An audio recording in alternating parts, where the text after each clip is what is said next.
2, Celeste's POV 10 years ago. I can't believe this. Siya ba yung babaeng nililigawan ni Mr. President? Hindi naman siya ganun kaganda and I heard she came from a poor family, isang certified probinsyana. Ano kayang ginagawa niya para mapansin ni Vincent? I can't believe na siyang piniling ligawan kesa kay Selena. Ipinikit ko ang mata ko at hinawakan ang tray na naglalaman ng lunch ko dahil balak ko nang ihampas sa mukha ng mga schoolmate ko na walang balak hinaan ang boses nila sa pagchichismisan tungkol sa akin. Laking pasalamat ko na lang na dumating si Mariana at mabilis na inalalayan ako papunta sa table namin. Ang kakapal ng mukha, akala mo maganda. Hindi pa ba nila nare-realize na kaya hindi sila pinansin ever ni Vincent kasi dahil sa mga attitude nila?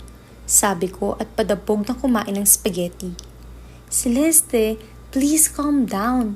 You should have expected this. Crush ng halos lahat dito si Vincent and since they found out about yung sa inyo, makikialam at makikialam talaga sila. Sabi nito sa akin. I hate her. I hate Selena so much. Sigurado akong sa kanya galing ang impormasyon na ito para talaga awayin ako ng lahat dito sa school. Napaka-demonita talaga. Selena is also my cousin. Pero mas mahal kita and I'm sorry. I cannot do anything about her. No matter how much I tell her not to blame you at huwag kang pag-initan, hindi siya susunod and mas nag-worse pang ugali niya nang malaman niyang Vincent is interested in you. If you wanna know who is Selena, well, she's actually my half-sister. Magkapatid kami sa ina. She's older than me. Kaedad niya si Mariana and apparently, she despises me. The feeling is mutual. Maybe not before dahil I've always wanted to be her younger sister. But ang tingin niya sa akin ay ako yung naging dahilan kung bakit naghiwalay ang mama at papa niya. It is not my fault that our mom got tired sa lahat ng pambababae ng tatay niya. And FYI, my dad and my mom met and fell in love after maghiwalay ni mama sa daddy niya. Her dad didn't even marry my mom. After a year, my dad and my mom decided to get married and they had me. Grabe. Kasalanan ko ba yun? I tried to understand her pero masyado siyang naging masama sa akin to the point na dahil nga mayaman ng daddy niya ay pinilit nilang malugi ang nagsisimulang business ni papa at mama. Selena also made sure na magiging mahirap sa akin ang pag-aaral by paying people to bully me. But still, I was hoping na since magkakasama kami dito sa MU and baka nag-mature na siya ay maayos ang relasyon naming dalawa. But in my wildest dream na lang daw. I found out that she and Vincent are friends and same sila ng course and vice president si Selena ng student council. Sabihin ko muna sa iyo kung anong siya sa pagitan namin ni Vincent. Remember nung araw na nakabangga ko si Vincent? I thought magagalit siya sa akin but instead nagpakilala siya and akala ko ay yun na yun at doon na matatapos ang lahat. Pero I found out na simula pa lang nung makita niya ako that time sa bulletin board, he was actually interested pero hindi niya alam paano ako i-approach. Dahil una, intimidating daw ako and nahihiya siya dahil he found out na pinsan ako ni Mariana. I just found out that he wanted to court me noong magkaroon ng camping ang school. I was so happy when he confessed his feelings for me in front of campfire. His green eyes behind the burning fire, ramdam na ramdam ko na mahal niya ako. Ramdam ko yung sincerity and even though I wanna jump and tell him na girlfriend niya na ako, gusto ko pa rin na dumaan kami sa ligawan stage. And I told him na wag na muna kaming magmadali. Sinasabi ko mang wala akong pakialam sa mga sinasabi sa akin ng iba ay may parte sa sarili ko na gusto kong mas makilala ko ng lahat ng humahanga sa kanya na makikita ng mga tao na worthy ako as a woman para kay Vincent. Hindi mayamang tao si Vincent. Base sa kwento niya ay second family lang sila ng dad niya na isang pure US citizen. I heard his dad had cancer and we all know gano'ng ka-poor ang healthcare sa bansa. So his dad went to the US and never came back. Vincent still respects and loves his dad and ang nasa isip niya na lang is namatay ito kaya hindi na sila binalikan.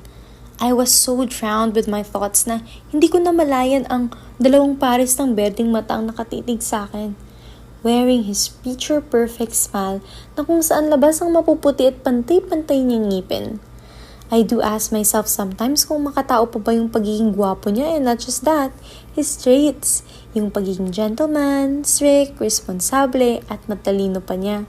On top of that, those godly green eyes na kapag tumitingin sa akin ay nakakakaba dahil nagsusumigaw iyon ng otoridad, pero makikita mo yung pagmamahal niya sa akin. Celeste, Diyos ko, konti na lang tutulo na ang laway mo. Ha? Nagulat kong baling sa pinsan ko. Ewan ko sa'yo, bakit hindi mo pa kasi sagutin itong si Vincent? Halata namang hulog na hulog ka, pati laway mo. Nag-init ang mukha ko nang ma-realize ko yung itsura ko. OMG, I was staring at Vincent na pala. Gusto kong iuntog ng sarili ko sa mesa at gusto kong sipain ng pinsan ko. Narinig ko siyang tumawa. Tigilan mo na ngayon, Mariana, kasing pula ng kamatis ang baby ko. Ano? Napalakas na sigaw ko. Nagtinginan tuloy yung mga chismosang schoolmate namin at pasimple ko silang tinaasan ng kilay at bumaling ng tingin kay Vincent. Pasimple namang humahagik-gik ang pinsan ko sa tabi ko. Please, gabayan niyo po kung wag manakit ng kamag-anak. What? Inosenteng tanong ito sa akin at kumagat ng sandwich niya. OMG, pati pa naman pagkain kailangan parang pang-commercial. What ka riyan? Kung ano-anong sinasabi mo at baka nalilipasan ka na pala ng gutom. Nilunok niya yung kinakain at uminom ng tubig. Just because I called you baby? He smiled and sighed.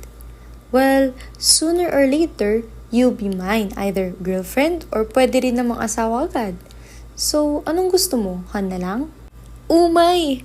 Maiihi ako rito kakapigil ng kilig ko. Umay talaga! Napalunok ako sa mga pinagsasabi ng lalaking ito. Ang advance mong mag-isip. Teka, binabasid mo ba ako? Hoy, sino nagsasabing babasidin kita? Sa malaanghel mong mukha, Diyos ko ang tanga. Napahinto ako sa nasabi ko dahil hindi ko napigilan at natural iyong lumbas at leche. Nakakahiya. Nakakahiya ka, Celeste. Mas nagtawanan pa si Vincent at Mariana at nag-appear pa sa harapan ko. Noong tumingin sa akin si Vincent, pakiramdam ko ay nanghina ako lalo nang ngumiti siya.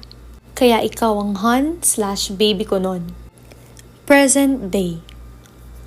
Ako, si Vincent Matthew Grayson, ay taimtim na nanunumpa na tutuparin ko ng tapat at buong katapatan ang aking mga tungkulin bilang Pangulo ng Pilipinas. Pangalagaan at ipagtatanggol ang konstitusyon nito, isagawa ang mga batas nito, gawin ang hustisya sa bawat tao, at italaga ang aking sarili sa paglilingkod sa bayan. Mga 7 beses ko na atang pinaulit-ulit pero ayaw tanggapin ng utak ko. Paano? Ano bang nangyari? The last time I checked, he just inherited his dad's multi-billion company and assets. Pagkatapos ng breakup namin, binalikan sila ng papa niya and the last thing I heard, pinamanang lahat sa kanya. Bakit ba sobrang interested ka kay Mr. President? Ay, cash mo ano? Bet mo ba? Tanong niya pagkatapos isarado ang laptop ko at maglapag ng isang cup of tea para sa akin. Nag-roll eyes ako kay Pam at umupo ng maayos bago sinimsim ang tea. Pam, what happened? I mean, paano siya naging presidente ng bansa ni hindi man lang siya naging senator or what na close sa position niya? Well, from what I've heard ay he started as mayor ng isang city. Well, noon pa man popular na siya kasi lahat bilib na bilib sa pamamalakad niya noon sa lugar nila. Hindi siya korap and priority niya ang mga tao. Well, hindi talaga magiging korap yan. He's a billionaire so wala nang paglalagyan ng pera yan. Teka, paano mo nalaman niya na? Magkakilala ba kayo? Nang uusisang tanong nito sa akin. Tumayo ako habang hawak-hawak pa rin ng tea at tumapat sa bintana kung saan kita ko ang mga satellites kapag gabi. Hindi na. Mahina kong sagot. Anong hindi na? Napatayo rin si Pao at maski ako, nagulat sa sagot ko. Sabi ko, hindi ko siya kilala. Ikaw, kung ano-anong naririnig mo. Nalaman ko kasi nag-research ako. Sobrang na-left behind na ako sa mga balita sa bansang to, kaya napa-research ako. Nagsisinungaling kong sagot. I don't want my manager to know. Ako lang. Kami na lang dapat ang makaalam. May kanya-kanya na kaming buhay. Tumango-tango siya at tila na-convince ko naman siya kaya nakahinga ako ng maluwag. Well, anyway, hindi mo naman kailangan maging senator muna or something para tumakbo agad na presidente. He just tried and he won and our country deserve a man like him. From my perspective malaki ang mababago niya sa bansa. I closed my eyes. Nakatalikod ako kay Pam. Nung nagdilat ako ay mapait akong napangiti. Narinig kong nag-ring ang phone ni Pam pero hindi ako lumingon. Nanatiling nakatutok ang paningin ko sa mga ilaw sa labas na nagkikislapan sa paningin ko. Celeste, sagutin ko lang. Sila boss ito, I'll be back. Ubusin mo na yung tea mo. Sabi nito at nagmamadaling lumabas. Napabuntong hininga ko. Ipinagkibit balikat ang lahat ng negatibong emosyon na nagsisimulang kainin ako. You've always wanted to change the world. Mahina kong sabi at saka dire-diretsong pinasadahan ng tingin ng mga ilaw hanggang sa marating ko ang dulo at tanaw na tanaw ko ang maliwanag na Malacanang. Gusto mo laging tumulong, gusto mo laging responsable sa lahat. Dagdag ko pa, at ito ka na. Abot na abot mo na ang mga pangarap mo. Kinagat ko ang labi ko at hinigpitan ng hawak sa teacup ko. Parehas tayo. Parehas nating naabot ang mga pangarap natin pero hindi nga lang tayo magkasama. Mabilis kong pinunasan ang butil ng luha na naglandas sa pisngi ko. Masaya ako para sa iyo, Vincent. Masaya ako kung nasaan ka at kung sino mang kasama mo. Inubos ko ang tiko at binigyan ng isa pang tingin ang lugar kung nasaan siya. Ibababa ko na sana ang teacup ko sa center table nang magulat ako sa nagmamadaling pumasok ng suit ko. Celeste! Oh my gosh! Can you believe this? Ikaw ang napiling host for the week sa top. Napalitan ng sobrang excitement kung ano man ang nararamdaman ko kanina. Pam! OMG! Totoo ba? Top? Yung top na as in Talk of the Philippines na show ha? Yun nga! OMG! Tuwang-tuwa ako para sa'yo! Top lang naman ang pinakasikat na talk show sa bansa. I mean, if you will imagine it, konting-konti na lang mala Ellen talk show pero ang pagkakaiba lang is, weekly, they choose different hosts sa pool ng mga artista at modelo. Thank you so much, Pam! Hindi ko ito magagawa kung hindi dahil sa'yo. Hindi ko ito ma-achieve lahat without your guidance. Sabi ko at niyakap siya. She also hugged me tighter pero siyang unang bumitiw sa aming dalawa. Diyos ko, akala ko taman may laman pa yung tea mo at tatapon sa akin. Pwede ba pakilapag at baka mabasag mo dahil guess what? May pasabog pa ako. Ano na naman yan? Sa final day mo, sa iyo ipinasbas ng network na mag-host at makipag one-on-one talk with the president. President? Presidente ng ano? Hindi ko alam pero parang binalot ng kabang sistema ko. Presidente ng bansa, si President Vincent. Ay! Diyos ko, bakit naman binitawan mo? Nabasag tuloy. Ang mahal pa naman ito. Galing pa naman ito sa friends. May mga sinasabi pa si Pam pero tila nabingi ako. Ako? Ako ang i-interview sa presidente ng bansa? Sound like madali at ikakagalak ng lahat pero not me. Ano? Paano ko ba sasabihin? Hindi. Ayoko! Ha? Ano ayaw mo? Hindi ako pwedeng magpa-interview sa kanya. Ano bang sinasabi mo, Celeste? That is the president of the Hindi ko kaya! I shook my head. Hindi ko kayang interviewin ang asawa ko! Ano kaya ang mga susunod na mangyayari? Tatanggapin kaya ni Celeste ang pagiging host ng TV show?